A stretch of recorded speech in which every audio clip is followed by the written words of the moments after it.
Hi everyone, my name is Rebecca. I'm a fish biologist and ichthyologist and also a PhD student. I specialise and study the evolution of lower-card catfishes, which are also known as plecos, whiptails, L numbers within the aquarium trade. But today I'm going to talk about sort of two very specific species of lower-cards, plecos, that are reasonably common within the aquarium trade. So this is Hypancistrus seidali and Hypancistrus yudja. The pronunciation, I'm not entirely sure of the second one, but these are two recently described species as of the last week. Hypancistrus seidali is probably the most common one you'll see in the aquarium trade, but the other one, Hypancistrus yudja, you probably won't see as often, but it does appear.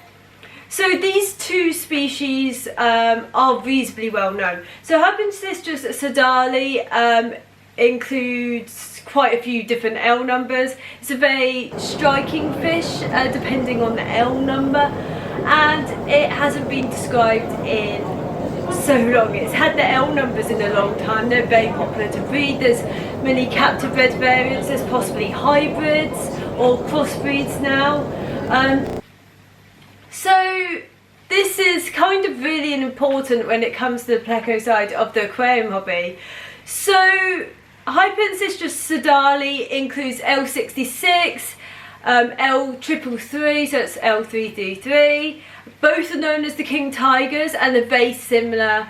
There's slight difference in the striping, and there's slight difference, people say, in the caudal fin shape, but it also includes L236 and therefore L236 super white or SW, L236 RB line, also basic line, and then a few other L numbers in that area. And these are very much reasonably, I guess, widespread in the Rio Xingu. All are the distinctively striped, white and black spotted Hypancistrus.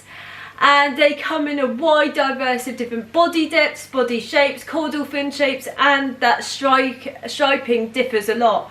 There is also many intermediates between these different variants, which is how it would be very difficult to split them up, because you got intermediate variants that might not actually be imported as much as others.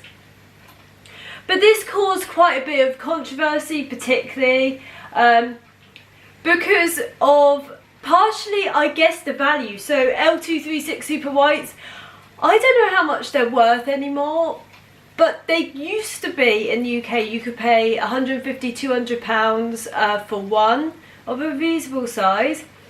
But now it's probably a little bit different. And then there's going to be the more expensive ones, but also there is these slight differences. What a lot of people aren't aware of is maybe those intermediates. There was a paper 10 years ago mostly looking at L333 and 66, saying that they are likely the same species using molecular or genetic data. It's just accepting that these species are extremely diverse morphologically and in regards to colour. But this isn't the only example of this. If we look at the golden nugget Baroncistrus xanthellus, which I have got examples of, but they're not going to really be out in the video. This species has a wide diversity of different colours and slightly different morphology, but you get the different spotting, so some are a lot more brightly spotted than others, and that's why I don't like the L number system for them. And I guess also for L33 and 66 and L236 is that you got those intermediates in the wild, and it's like, what L number do you really place them against? You're kind of forcing them into this category that doesn't exist in nature. And even when it comes to like xanthellus, for example, there is regional variants, and they also have a green variant which isn't chrysonomous. So the king tigers and the super whites, or maize zebra pleco I think it is, it just shows the diversity of different morphologies within the same species. And just because as a hobby you sell them as different, it doesn't mean that science should pander to these sort of splitting in lines that don't really exist in nature. But it also shows maybe a division when it comes to definition of species. So many fish keepers might be mostly aware of like the biological species definition, which is very much about hybridization and breeding. But we know that is not reflective in nature. So firstly, most hobbyists say it's around genera, but this isn't really true, and there's it depends on how large the genera is or genus is, and how many how evolutionary distant all the different species are in it, whether they're going to be able to hybridize. In reality though, science uses more of a combination of factors to define species and genera. So it will be a mixture of usually morphological characters and also molecular. And then you get this misunderstanding of the use of molecular information. Molecular information does rely on assumptions, and it also relies on kind of like judgment. So assumptions on different genes, different whether you use mitochondrial or nuclear DNA, will give a different lineage system, and it will give you different topographies or different ideas of the evolution of a certain group. So looking at it in that sort of regard is just kind of as like questionable as looking entirely at morphology and judging on which characters are reliable when it comes to actually identifying the evolutionary history of the different organisms. So don't just think of like favoritizing one or the other, and using a combination, but also understanding judgment, which traits are functional. Are these patterns actually reflective of different habitats and populations? We don't really know, and therefore if they are, it might have a functional benefit. So it might be different sort of flow regimes or turbidity, different landscape, whether the rocks are slightly different, or it might just be this sort of passive evolution of different colour traits that happen to be sort of within a population, which could infer more of a phylogenetic sort of an evolutionary history. There's so much judgment here, and a lot of people aren't entirely thinking about it in that scientific context, which is why people I think are disagreeing with it, because it's putting things together that people wanted to separate for various means, and maybe not understanding why the taxonomy put it this way. And it is a really interesting species, just looking at that diversity, and it hasn't really been mapped against, I guess, the Rio Xingu as much when it comes to like the coloration, but you do get those intermediates. Of everything, I think it just shows the importance of understanding populations. In the law card hobby, people are so fascinated or obsessed by the idea it's one species that they totally ignore the importance and value of different populations and variants that might be genetically somewhat isolated, with maybe some genetic flow, might have some more shared morphological traits, but then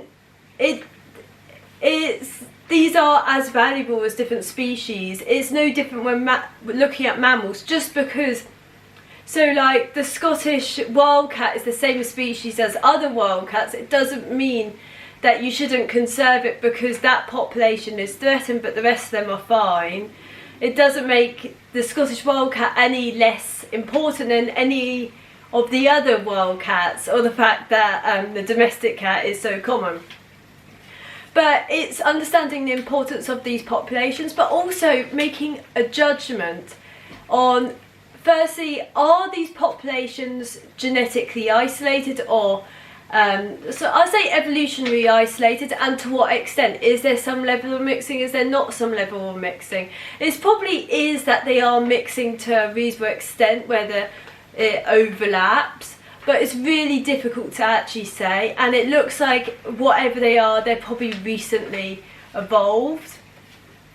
And if you look at some of the captive populations when you breed to, I think it's either 333s or 66 together, and you get a whole diverse of different morphologies. So it's definitely a little bit more fluid than some other genera, and I wouldn't be as sort of obsessive as others, but does show the value of different populations. And just because they look different, it doesn't mean they're different species. The last one is that Hypancistrus yudja. It's a local name around the Rio Xingu, but this is L174, and there's not really much debate on that. It's just there's a lot of morphological variants of Hypancistrus seidali, named after Ingo Seidel, who's done a lot with Hypancistrus, and it's a really nice species. It's great to breed. It's one of the first species I ever bred. It's quite easy to breed. It just changes quite a lot morphologically with age as well. Juveniles look very different to the adults. They do kind of grayscale a little. But other than that, it's just an interesting species, and I definitely recommend it.